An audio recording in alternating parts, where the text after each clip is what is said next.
great to see you again, Rana. Now, I've seen you many years at the BETD, and it's great that you're here for a new format, so I'll tell you a little bit about how it works, and then you get to go. Okay, sure. These are pitches. You've got 5 minutes, and then I'm going to ask you some pretty hard questions afterwards. Are you ready to go? Yeah, sure. Okay. The 5 minutes will force me to be effective, right? Exactly. Take it away. The stage is yours. Great. Perfect. To be effective, I'm going to invite all of you to close your eyes. Please close your eyes. I'm not inviting you to fall asleep, but imagine, what do you see when you think about renewable energy? Now open your eyes, and I would like to see by hands who thinks about solar PV, wind, and the technology. And this is exactly our problem. Renewable energy is about people. Renewable energy is about strong, resilient, secure economies. Renewable energy is about prosperous societies. And we actually have a big task if we want to address a new renewables era and build a renewables era. It's changing the narrative. And this is what REboot the World is about. So, thank you. REboot the World is actually a campaign, a global campaign that is unbranded and that is coordinated by Rent1, where we're showing that renewable energy is not only possible, but is happening. That renewable energy is not only technology, but delivering social benefits, economic benefits, and is really an opportunity to build a new reality. And how are we doing this? We have basically strong stories from all over the world, but we also have authentic voices. And what we are doing here is basically showing the socio-economic benefits, whether it is obviously health, whether it is job creation, but also energy security, also resilience to conflict, resilience to economic crisis, industrialization, health, education, and so on. And I think this is basically a part which is important because we need to reclaim the narrative that renewable energy can deliver on development, that renewable energy can deliver on industrialization, and that we do not need fossil fuel actually to make this happen, but that it's already happening everywhere in the world. So I think what is interesting here, and I invite you now to all join this movement, is it is a platform. Sorry, I should have actually clicked now. So, where we are highlighting the benefits, where we are showcasing the stories, where we are also building the community of messengers, and where all of you have the possibility to join the movement by sharing your stories, connecting with those players, bringing voices basically to this platform, but also amplifying those messages in your context so that collectively we can really change the perception of renewable energy and the narrative. Here are some first examples from Uruguay, Philippines, Panama, United States, and Africa. And you will see from those stories that we're really looking into very different aspects. I think very often these days we think about renewables as an opportunity to address climate change, but it is actually much, much more. And we need to take into account that in many regions, in many contexts, climate change is actually kind of the nice outcome of it, but basically the key drivers are very often economic drivers. So what is my call for action? And I think the pitch is almost over here because the 5 minutes are probably done. Oh, sorry, that's the next pitch. So Bruce will come and speak. Is please join this movement. All information is at reboottheworld.com. Join the movement. Bring more stories, become partners on this platform because Rent1 as a network is really making this platform available.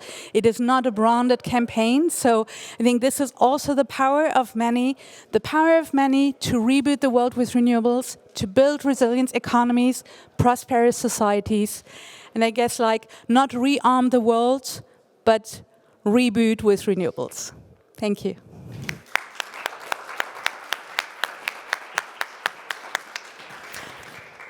Thank you so much. I've got a bunch of questions I want to ask you. So the first thing is, earlier today we had a bunch of pitches from startups, the winners of this year's SET Award, which makes sense. They're startups. Some of them are 5 years old. Rent21, you just celebrated 20 years.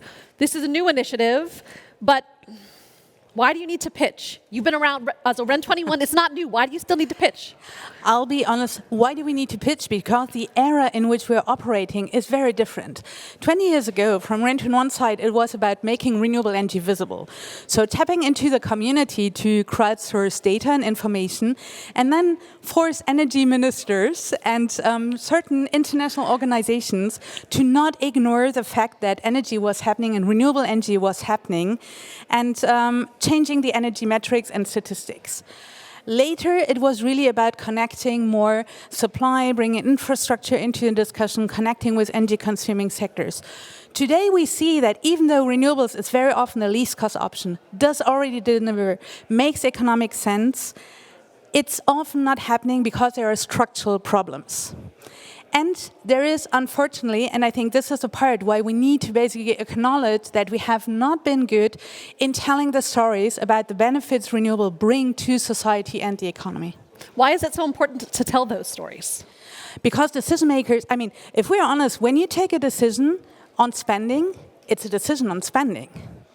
And this is basically a part we need to basically see what the benefits are for economic ministries, industrial ministries, but also on the household community side, what are economic benefits, for instance, as an example.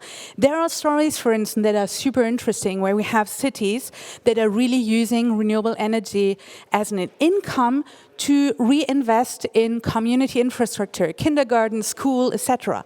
These are stories that are, these benefits are not being visible enough. And I think maybe one part to mention, we need to change the narrative also by working with media. So this platform is actually not only about bringing the stories together, but strategically positioning them to media so that they will help amplify those stories and change the narrative.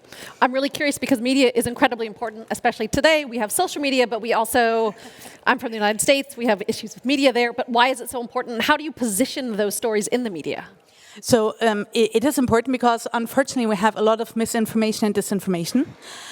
We still have a lot of players who do not believe that renewable energy can deliver and become the backbone of the economies and societies. And this is like, data is great, but we're all human beings. And I think this is why, and also the decision makers are human beings. So this is basically why the stories are so important, and why it is also important to acknowledge that, for instance, a transport operator for whom human resources is the first cost, but then directly afterwards energy and so the fuel, will basically be sensitive to this argument.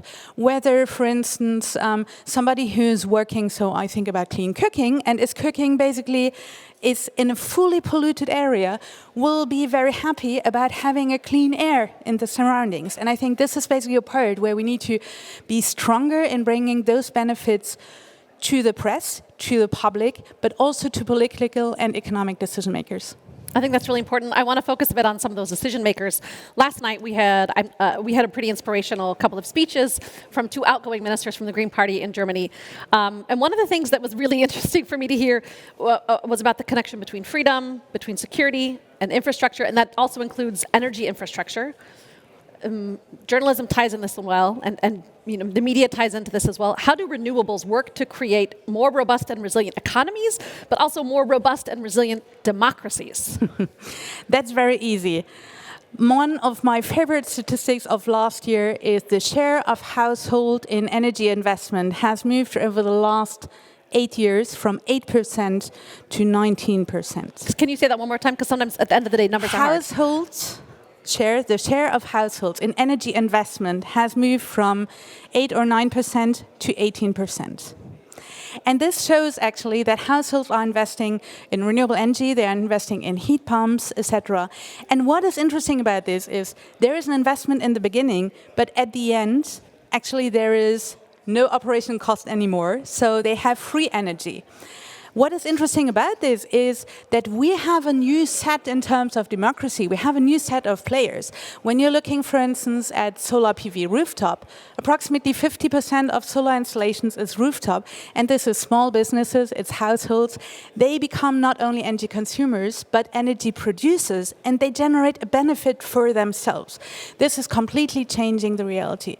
On the democracy side, obviously, and I think it's really important these days to speak about conflict and peace, we clearly see that decentralized energy infrastructure is actually a way to have resilient infrastructure also in conflict moments. Absolutely. I want to take us back to when you started. I'm looking at your notes. You invited us to close our eyes, so I did, and you asked, what do you think about? And I actually thought about one of these things is what I would like to do is have PV on my balcony. I'm not sure that the housing agency will let me, but this is one of the things that I really want to do. Like, I want to set it up because I want to be part of one of these decentralized organizations. I want to be able to get free electricity. I want to share it with my neighbors. And I've told people about this. We have a great balcony. And people, hear me talk about it and get excited about it and want to do it themselves. What do you need from people to share their stories with you for Reboot the World? So basically, go on our website, www.reboottheworld.com. I think this is... Go there, connect with us, share your story, send us videos, send us all materials, but please also use it and amplify. And I think I'm just going to build on the balcony part because I realized I forgot obviously one really important on democracy, but my preferred personal call was asking everybody to invest in balcony renewables, because this is actually a way to also indicate to decision makers, to policymakers, that you cannot ignore renewables today. And renewable energy is a way to be independent from fossil fuel imports from only few countries. Renewables does exist everywhere in the world, and this obviously changes the governance and is also an action for democracy. So join the platform, join the movement, be in touch with my colleagues, we look forward to connect. That's fantastic. I hope you get lots of connections. I've got one final question for you. I feel like I've heard this call to action. If you could expand that call to action, you come from private industry. If you could expand that call to action to your colleagues in industry, what would it be? The reality is, it depends on the industry we talk to, right? Because, and I think this is basically already setting the part. When we are speaking about moving from a fossil fuel economy to a renewable-based economy, we're not only speaking about the energy and the renewable energy industry or the energy efficiency industry. We're speaking about all energy-consuming sectors. So, and I think this is basically a part is, if I talk to renewable energy industry, and we obviously talk to them, they have really great stories to tell. So you'll hear from the Global Renewables Alliance, for instance. Bring those stories that show that it's delivering. When we speak to our transport operators, for instance, we say, like, give us the examples where transport operators have not only least cost option, but also secure energy supply. When we speak about the building sector, then the argumentation is different again. When we speak about energy access, we say, like, mini grids can deliver, you see. So I think there are lots of industries behind it, and they actually all have really inspiring stories to tell, and we need to get them out. Absolutely. Well, this has been a very inspiring story to listen to. Thank you, Rana Adib from Ren 21. A big round of applause for Rana. Thank you so much. Thank you so much.